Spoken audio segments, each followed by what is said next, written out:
Assalamualaikum warahmatullahi wabarakatuh. Selamat pagi anak-anak, apa kabar?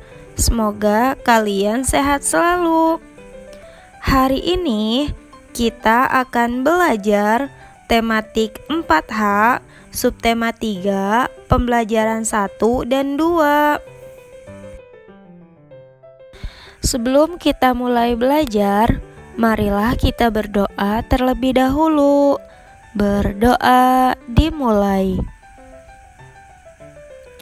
Berdoa selesai. Hari ini kita akan membahas tentang karakteristik tokoh dalam sebuah cerita, gaya dan gerak. Apakah kalian tahu tentang karakteristik penokohan dalam sebuah cerita? Nah, sekarang kita bahas bersama ya.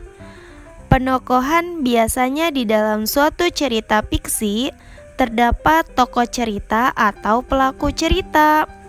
Tokoh cerita bisa satu atau lebih. Tokoh yang paling banyak peranannya di dalam sebuah cerita disebut tokoh utama. Antara tokoh yang satu dengan yang lain ada kaitannya. Tindakan tokoh cerita ini merupakan rangkaian peristiwa antara satu kesatuan waktu dengan waktu yang lain. Setiap perbuatan yang dilakukan oleh seseorang tokoh tentu ada penyebabnya. Dalam hal ini adalah tindakan-tindakan atau peristiwa sebelumnya. Jadi, mengikuti atau menelusuri jalan cerita sama halnya dengan mengikuti perkembangan tokoh melalui tindakan-tindakannya. Berdasarkan peranannya dalam suatu cerita, tokoh dibedakan menjadi 3 macam. Ayo, siapa yang masih ingat? Ya, tokoh-tokoh tersebut yang pertama, tokoh protagonis. Nah, tokoh protagonis ini merupakan tokoh yang mendukung cerita. Biasanya ada 1 atau 2 figur tokoh protagonis utama yang dibantu tokoh lain yang terlibat dalam cerita. Tokoh jenis ini biasanya berwatak baik atau menjadi idola pembaca atau pendengar. Yang selanjutnya ada tokoh antagonis. Nah, tokoh antagonis ini merupakan tokoh yang menjadi penentang cerita. Biasanya ada 1 atau 2 figur tokoh yang menentang cerita. Tokoh jenis ini berwatak kurang baik dan biasanya tidak disukai oleh pembaca atau pendengar. Yang ketiga ada tokoh tritagonis. Tokoh tritagonis ini merupakan tokoh pembantu atau penengah baik untuk tokoh protagonis maupun antagonis.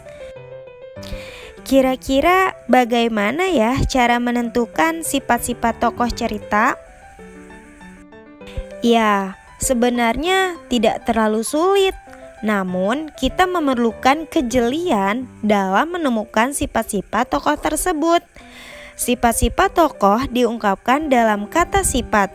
Biasanya baik hati, malas, jahat, pandai, rajin, pelit, teliti, dan sebagainya.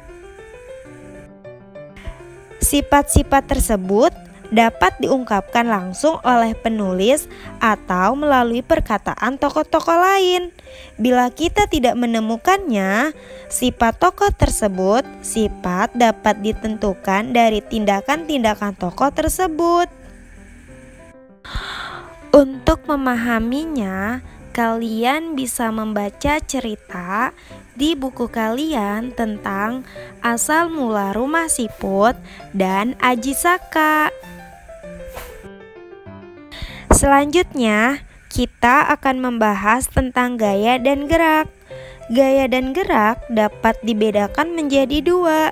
Yang pertama, gaya dapat mengubah gerak benda, dan yang kedua, gaya dapat mengubah bentuk benda.